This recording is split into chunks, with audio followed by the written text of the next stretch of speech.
The Tonight Show will not be seen this evening in order that we may bring you the following special program. From the nation's capital, Washington, D.C., it's the Watergate Comedy Hour, brought to you by CREEP, the Committee to Re-elect the President, with your host, Richard Nixon. Dick's special guests tonight are John and Martha Mitchell, James J. McCord, L. Patrick Gray, John Dean, the music of H.R. Haldeman and the Buckpassers, and the singing of the Watergate Seven. And me, I'm Doc Kissinger. And now, here's Dickie!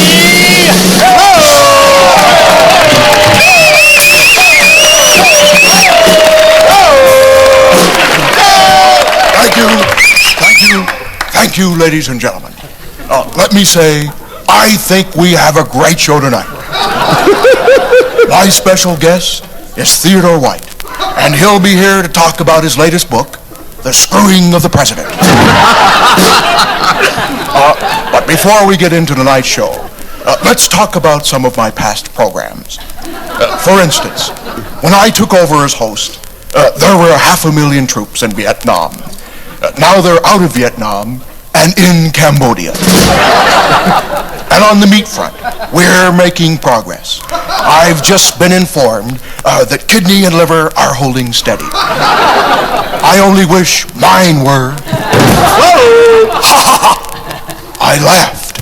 I don't explain them, I just read them. How we doing, Doc? Mine here, I think the monologue is going into the toilet. Don't you think you should make your statement regarding you-know-what, then take questions from the audience and save the tumult for later? Right on, Doc, right on.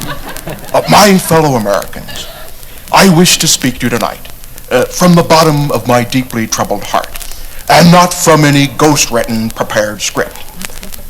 Could you raise the cue cards a little higher? Thank you. My friends, a grave shadow of doubt has been cast over the office of the presidency. A few rotten apples are trying to spoil the entire barrel. And some people are saying, it's my turn in the barrel. Well, I'm not an apple. Hold the rim shots. Now, let me say this.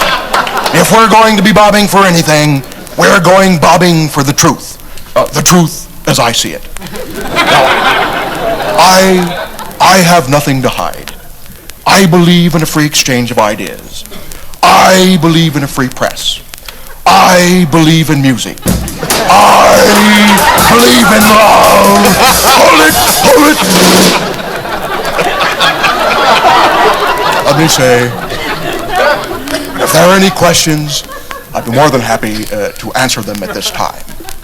Mr. President? Yes. What is your personal involvement with the Watergate? Well, that's our show for tonight. Thank you so much. Good night, and God bless you. Please, Mr. President, you can't avoid these questions any longer.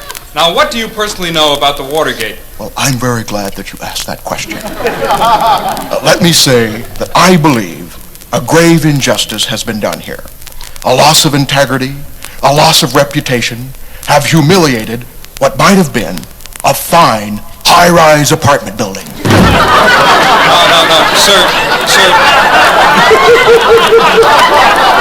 What I'm talking about is the break-in and bugging of the Democratic National Headquarters on 17 June 1972, the arrests and convictions of the Watergate Seven, and the subsequent disclosures that members of your staff had knowledge of this illegal act, and afterwards tried to whitewash any investigation and lied and committed perjury to protect themselves and other high members of your administration. Could you be more specific?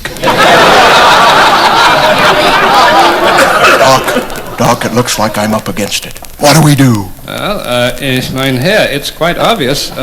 We need a fall guy. But I've used up so many already. You need someone in the public eye, someone close to you, and yet someone they would never suspect. Yes, but who? Your wife, Pat. My wife, Pat? Well, you can't be serious. You don't think for a moment that I would ever entertain the thought of sacrificing someone near and dear to me for the sake of political expediency. No, there must be someone else left. Only you. It can now be revealed that my wife, Pat, conceived and led the Watergate affair. I am shocked and truly saddened. And let me add that I, of course, had no knowledge of it. Because, as you all know, Pat and I have never spoken. Well, that's it for tonight. And let me say, keep those telegrams coming. Because after all, I paid for them. That's our show for tonight. Next, stay tuned for Raymond Burr and Sermonette.